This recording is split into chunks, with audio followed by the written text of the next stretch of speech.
And this competition replay was sent in by the user Radu550 or Radu550. And he's driving the T-37 on an encounter battle on Winterberg. T-37 being a Tier 6 light tank for the Americans. Winterberg being the replacement for the Runeberg on Fire, which was removed from the map rotation for being, and I quote, too dark. This one obviously not got that problem as it is bathed in lovely, lovely white.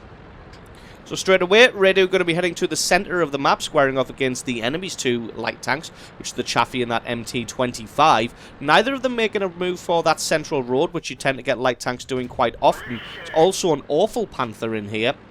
Awful Panther is that Tier 7 light tank for the Germans, but to be honest, it is a little bit awful. And the light tanks just squaring off here, not really doing anything at all. That tends to be the beginning of the battle for a light tank. Heads to a location, it's generally the first one there. Great map awareness there by Radu, just to spot that there was a VK3601 on his left. Gets a lovely hit on that MT-25, just to keep himself safe from that VK. A lot of people probably wouldn't have spotted that and then would have been open to take some free damage. Awful Panther making a move into cover here. Radu still focusing on this VK, as if he gets down that road, he's going to be in a dangerous situation, in a dangerous position for the Allied team. Unfortunately, only got a critical hit. Looks like a T-29 sees how everybody else made it across there safely, and he wanted to try and make it across there safely as well. Luckily for the T-29, his armor is too strong. There's T-37's cannon, trying to make a predictive shot for that Chaffee there, but he just changes his direction and speed to make that shot just miss. T-29 stops for some reason, decides not to get into cover and just stops out in the open. I wouldn't be surprised if his track's actually damaged, but it didn't look like it, and he takes a considerable amount of damage getting into a position that he really didn't need to take. Chaffee making a move up the hill as well, returns fire, but that goes absolutely nowhere, and Radu gets a hit on him as well. Got to be careful now because the enemy team is making quite a strong push down that road. Although I say a strong push, it's only really a T-29 and that Awful Panther. And they have a Super Pershing to square off against the T-29. Although I rate the T-29 very, very highly, squaring off against a Super Pershing, that's not really a battle that he's going to be able to win, especially with the situational awareness that he's already displayed. Radu going to come around the corner now and try and take these guys out. Was going to go all the way around, but then saw that he could see the Awful Panther through the window there. Chaffee goes flying past here, decides to take out the T-29 instead as he's the bigger threat. Gets a good hit on the Chaffee. Can he reload in time before the Chaffee gets into cover? It doesn't matter, as the WZ-131 takes him out, and that is the flank dealt with. Still got to worry about these guys on the far right-hand side. They only have that Type 59 over there to square off against KV-5, MT-25, and whatever else it was over there. Can't quite make it out on the map. They've still got a Tiger P in the back there. I would have said he was AFK, but I think he's just moved there. Radu electing not to open fire down the road. Probably going to try and keep himself in cover or stealthy, although his sixth sense did go off, so he was spotted. Looks like he's going to come in and try and take out the artillery now. Finds the GW Panther, gets one good shot on him. He needs probably 2 or 3 more.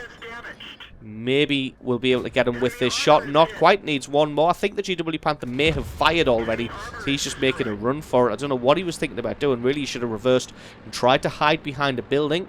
As it was, he just came forward and met his death honourably, and that was kill number 3 for Radu. Now he's going to transition back to the far right-hand side of the map. There is still that SU-100 and a KV-5. SU-100 comes out of nowhere there. SU-100 fires and misses. He has got the fast-firing cannon, so Radu's got to be careful here. Although it looks like he's got more than enough traverse speed to just get around behind him and just play with him at his leisure. Takes him out for kill number 4. Now we're going to go and try and do something about this KV-5. But to be honest, even the rear armor of a KV-5 can be very, very strong. In fact, in some situations, it is better to side scrape with your rear armor than it is with your front armor. Radu having a look to see if he can damage him. He's got the rear of the turret, so that's nice. You can put shots through the rear of the turret pretty successfully. Although, as you can see, with the turret angled ever so slightly, that one just tends to bounce. He is putting shot after shot into the engine deck here. KV-5 is able to turn around. Turns his turret just enough to hit somebody else. Looks like he's firing at the WZ there. And the reliability of the KV-5 armor just coming into play here. It's bouncing shot after shot that had just penetrated a moment ago. Tries to get a shot in this MT-25, but he's one lucky son of a bitch, as that's 2 critical hits in a row now. One more to take him out. Take him out he does. Takes a hit in the face from that KV-5, and he's got to get into cover. This KV-5 fires quite quickly. Has got a Jagdpanzer 4 in support and a WZ-132, although the WZ is quite low on health himself. That Jagdpanzer 4 really needs to get around behind this KV-5, or at least hold his attention so that these light tanks can do something about him. Trying to get a shot into his side armor, although KV-5's side armor is very, very strong. Takes another hit in the face from that KV-5. He's got to be careful, as he can't afford to take any more damage here. Jagdpanzer 4 finally coming in to take his attention. Looks like the Jagdpanzer 4 is probably finding it difficult to penetrate this KV-5. And this KV-5 is just sat behind enemy lines, laughing off everything that's coming at him. WZ-131 is still on the right-hand side there. Looks like he's just taking cover. He doesn't really want any part of this KV-5, who's now firing at the Jagdpanzer. Can Redu find the weak spot of the rear of his turret? Tries to go through the radio man's seat there, the little machine gun port. He finally gets a shot into it, takes him out for a well-deserved Top Gun medal. And this game is slipping out of the grasp of the enemy team now, losing as they are 12 kills to 10. Allies winning a well-deserved victory so far, but as you can see, their heavy tanks in the city are on quite low hit points. The IS only 116 and the T-29 on 148. Not quite as healthy as the enemy tanks, although if Redu can get a shot on this VK-3601, as you can see, he's only got high explosive ammunition left, so his effectiveness is going to be severely limited right now, although it doesn't look like it matters, as the enemy team only has this IS with 278 points, and that is going to be not enough for them to win this victory. Redu's still going to come in and see what he can do. Enemy IS squaring off against the Allied IS, and he finishes him off, and that's GG and the victory.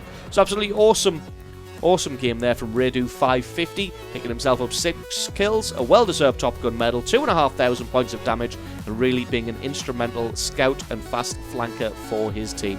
So awesome replay. Thank you very much for sending that one in.